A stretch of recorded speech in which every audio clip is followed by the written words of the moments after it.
Hey everybody, it's Joric. Welcome back to my page. I hope you're having a fantastic day.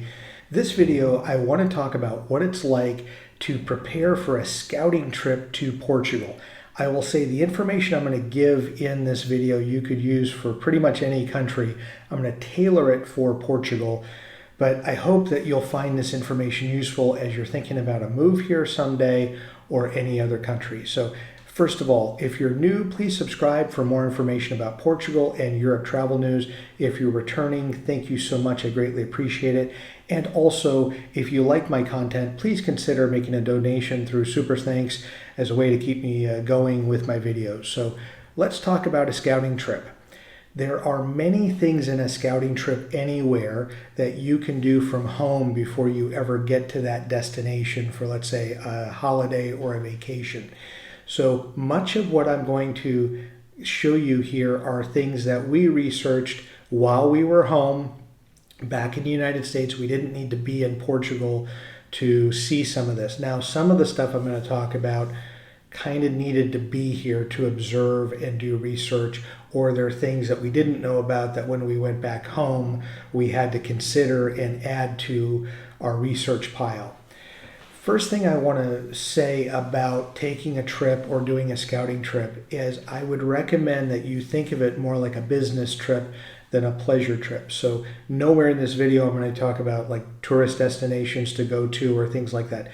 You can figure that out on your own when you're thinking about coming, whether it be the mainland, the Azores, Madeira. But this, I try to get people in the mindset of just focusing on this is business, this is where I'm going to live for retirement or where I'm going to be working for the foreseeable future. So the first thing that I would look at and research is what kind of visa, if I end up in Portugal, what kind of visa am I looking at? What are the fees? What types of documentation may I need to get? Whether you're looking for a D1 work visa, which is something that has to be sponsored by a company here, a D2, which is more of an entrepreneur visa, or the D7, which most people watching this video are looking at the D7 visa as the option for Portugal. Now, a main question that people ask me is, when should I visit? When should I plan being here? And I'm going to make two recommendations for you. First, the summertime.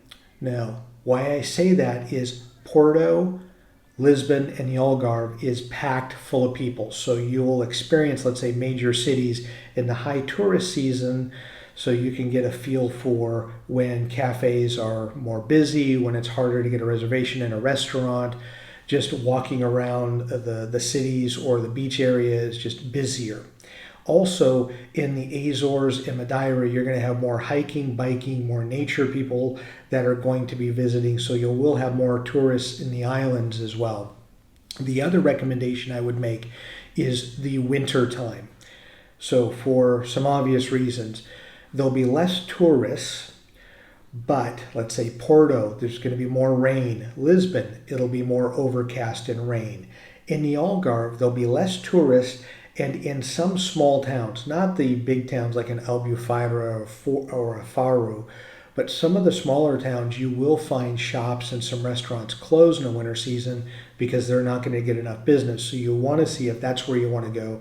You do want to see what it's like when there aren't many tourists and maybe there's some issues getting to your favorite restaurant. So the time to visit, those are the two times that I would recommend visiting as an option, as opposed to, let's say, some other times. Go for the high tourist, find out when it's like when you're shoulder to shoulder with people, and then see the winter time when things are less touristy. So I'm going to give you some ideas. Get your pen and paper handy for this. It's more of a checklist, things and questions I want you to ask yourself or ask others as you move forward in your scouting trip. So while you're back home thinking about it, should you get your NIF, that's the individual tax ID, now? Should you have someone secure it for you or wait? Bank account, should you get one set up now or should you wait? Those are more in line with if you're seeking property and you think on your first trip you're going to get property and you don't want to spend a lot of time getting the NIF or bank account on your own, you may want that already set up. Taxes, research, then research some more. We've been here over 3 years, and every year we've learned something, and even though a tax person tells us something, there's always a nuance or something different that we learn. So as you're looking at taxes and thinking about it in your home country and in Portugal, talk to as many accountants as possible. Quite frankly, that'll give you free advice. Speak to an immigration attorney in your home country. Find out when leaving your home country what are some things you need to consider, as well as moving to Portugal. You can find immigration attorneys in Portugal as well as ones in your home country that will help the transition. You need to know what you're getting into before you ever really consider planting yourself and setting up in Portugal. And then lastly, one of the things, the NHR, do you need that? Is that something that you're going to consider? Not everyone has that 10-year tax regime. That may work for you, that may not. So researching the NHR is very important. So let's move forward with the next slide. Review private healthcare options.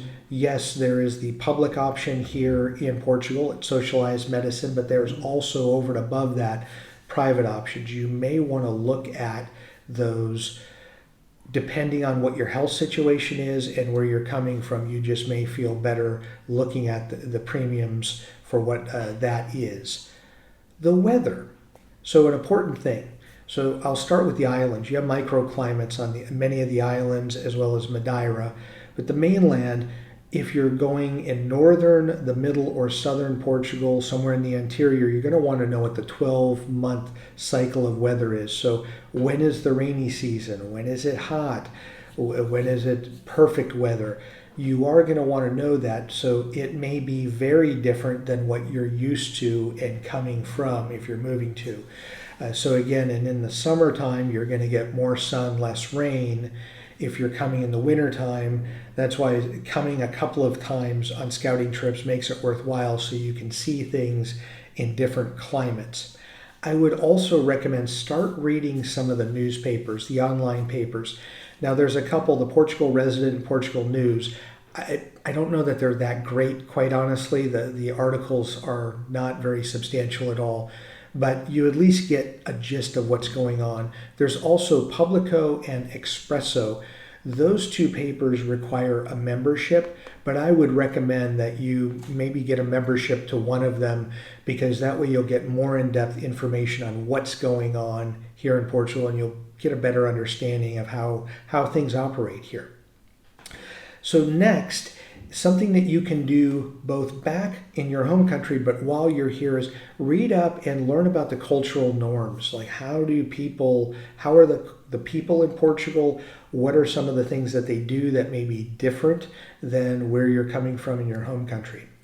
What are the politics like? This is not something that we researched, but depending on if you are a very political person or what country you're coming from, the political structure in Portugal may play a difference and may play a role in your decision to move here. Along those same lines, the social climate, so a little different than cultural norms, but what types of things are going on? What are the social issues that are impacting Portugal, and how do they potentially impact you based upon your own value system? And then I'll say a big thing. If you're thinking about work here, it's very difficult to find work. If you're looking to do that, you need to do that months, if not a year or two before you consider moving. If you're just going to look for work a few months before you start, if you're still in a work mode, I'm going to say with most certainly you're not going to find a job. It's very difficult to find work here, especially if you're looking at professional services. Over and above, let's say, working in a restaurant or something that's going to be the minimum wage. If you're looking something for a considerable salary, you need to start that process months, if not years in advance. If your company is an international business, maybe they can help move you and have you set up through Portugal. It's something to consider. When you're looking at places to live in Portugal, whether it be the mainland, the Azores, or Madeira, things that you may want to ask are how close are you to things like immigration? So right now it's called CEF. At some point it's going to be called another name. Your embassy, your country's embassy, hospital, transportation. So trains, trams, buses, An airport, how close are you, if that makes a difference to you. The grocery store, how close are you to a grocery store? Are you walking distance, or do you need to get a bus to get to the grocery store? Other things that are how close are you to that you need to think about. If you have kids and you're bringing them, school options that will be close. Are they walking distance, or you have the bus or train to get to school? If you're bringing your pets, a veterinarian, where is the closest animal hospital for your pet or pets? If you have a certain belief system, particular religion, where is the closest, like a church, a temple, a mosque, where is a close religious facility for you? And then if you're thinking about getting a car, as you're looking and determining out places to live, look around and look, where's the closest gas station? Where's the closest repair shop? And then along that line too, like what's close to you? Where's the closest mall to like get retail and goods and whatnot? Where's the closest cinema to see a movie? What about fine arts? If you're looking for the opera, or if you're looking for, something, a play, if that's something you're interested in, you have to be in one of the major, Porto or Lisbon. Where's it located, and how close or far are you from it? The next thing I'm going to talk about is just in quick terms, real estate. I've done videos about it. All the content creators have too. But obviously, contact realtors. I would say contact more than one. Contact a few, and don't commit to one. Find out, ask them a bunch of questions and get a feel for one before you start moving forward. I would also say this with Portugal, because prices are starting to get a little out of hand. Stick to your budget.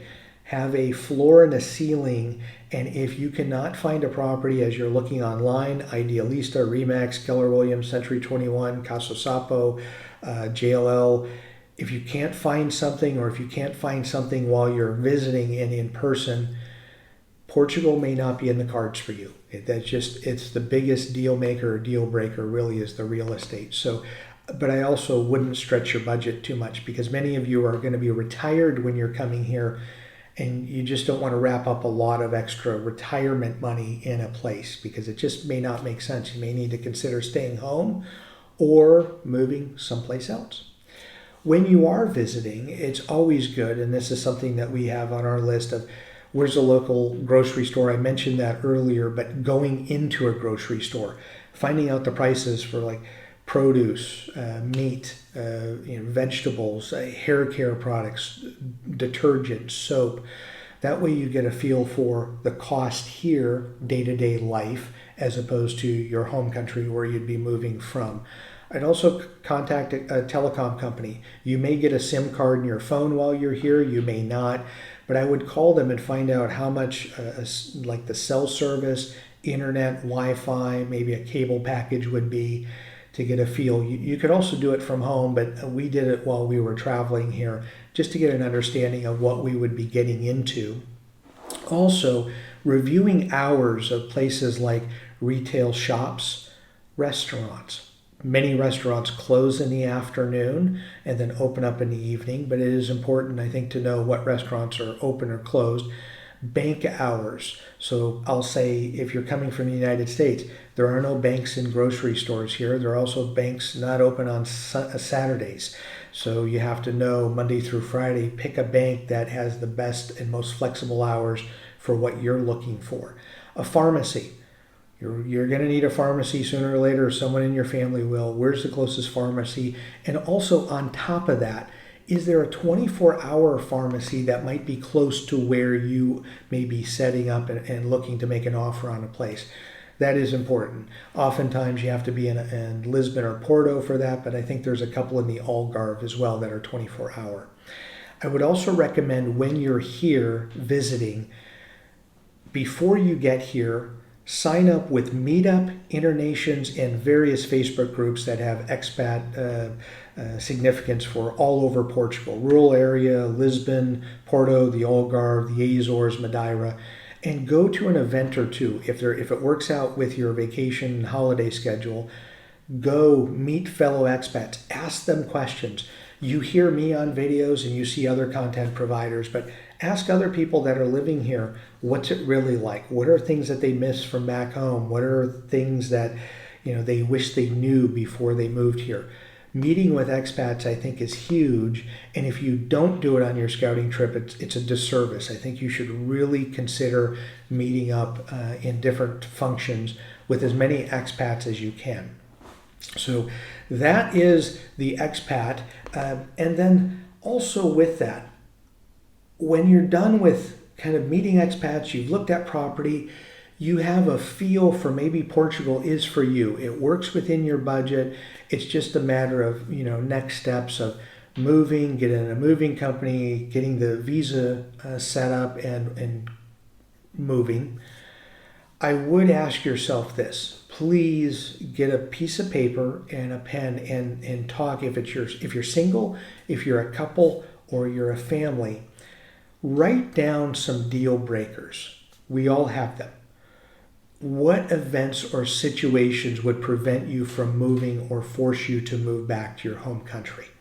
And I'll go with things like if something health-wise happens to you and you don't feel comfortable in Portugal's system, you want to go back home.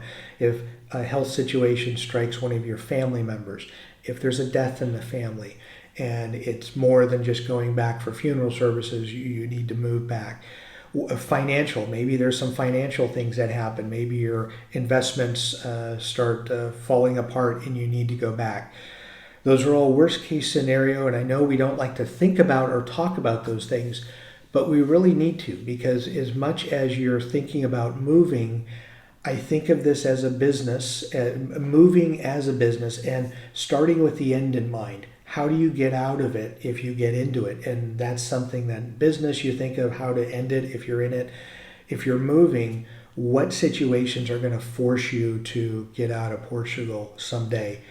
And who knows what those may be, but you're going to have at least one. We have a few situations that if they were to come up, we would leave.